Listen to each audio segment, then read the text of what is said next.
You have 20,000 children who are dead over there. Every day people are shot just because they're going to collect food, and not a single word is uttered by the Prime Minister or by his government. Mr. Modi's government, in fact, is supporting Benjamin Netanyahu in committing this genocide of Palestinians by keeping quiet. Anyone who speaks Bangladeshi or Bengali language, he becomes a Bangladeshi.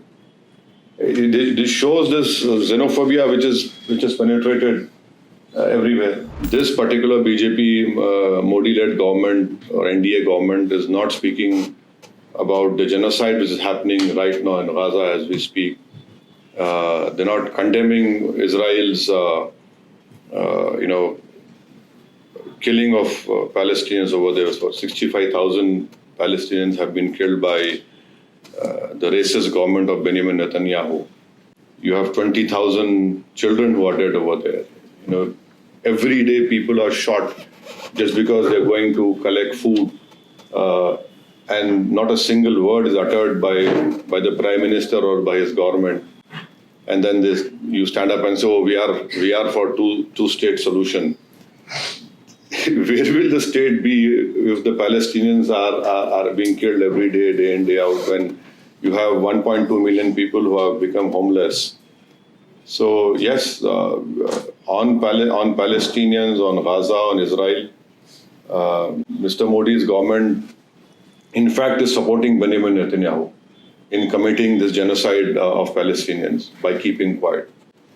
If they come out openly and condemn it, which other global South countries have done, then that would be a great change. But if you want the global South to listen to India, then you have to also listen to what global South is doing.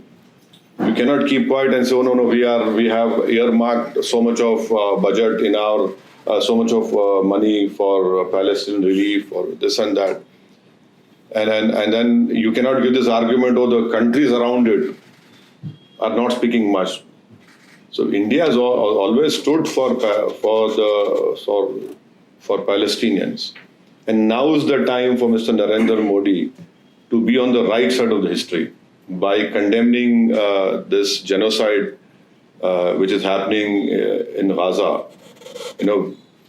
My generation or the earlier generation, we did not see the genocide which happened with Jews done by Hitler. But now, right in front of us, it is being live telecast to us in the form of videos, in the form of news. And if we keep quiet, then history will not forget all of us. Okay. So, on the SIR again, of course, there's a legal challenge, there's now a political challenge in the street, but assuming that the SIR is indeed an act of exclusion, as is being alleged, and if it goes forward now, Bihar and Bengal, in the same manner that it has been, what are the options then for the opposition? How do you combat something if the election, if the argument is the election process itself is fundamentally rigged? Then how do you combat that as a opposition in a democracy? So the legal argument, Supreme Court, that the argument is that SIR itself is wrong. Yeah. Now for that we'll have to wait what interim orders or what orders the Honorable Supreme Court will give. But we can mobilize people. We can tell people to get their documents ready, and wherever, like for example, Telangana state, I have met many important ministers and told them that, look, this SIR will happen in Telangana, and we have this thing called in Telangana called Me Seva centers, which issue certificates. So we have told them people come to this organization for residence proof, birth certificates, and police inquiry for passport. Please expedite it. And then we have to ensure that all these documents are given, and when the BLOs will be coming to all these areas, villages, we have to create an awareness among the people that please participate and take a copy of that enumerators form.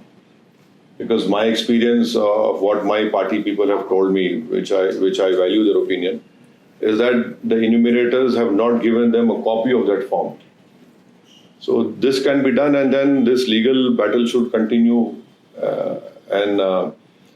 So SIR, it's basically done to exclude the poorer sections of our society.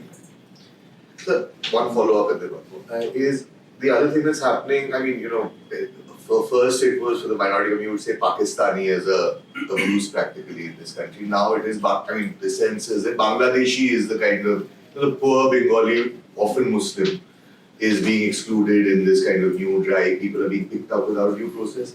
With the exception of perhaps Mamata Banerjee, and there is a political, need there as well, there's a moral need. Do you think the national parties, what do you make of their relative silence on this issue? Why are we keeping that deposed leader in our country? Send her back. She's also Bangladesh, isn't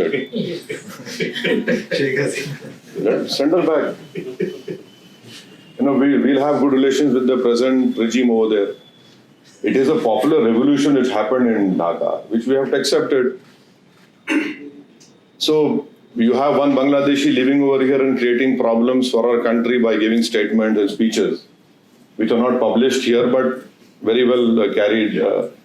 But you have these poor Bengali-speaking Indians who happen to be from Malda or Murshidabad, who were put on an aircraft and sent from Pune to Kolkata airport, and then they're dumped in no man's land.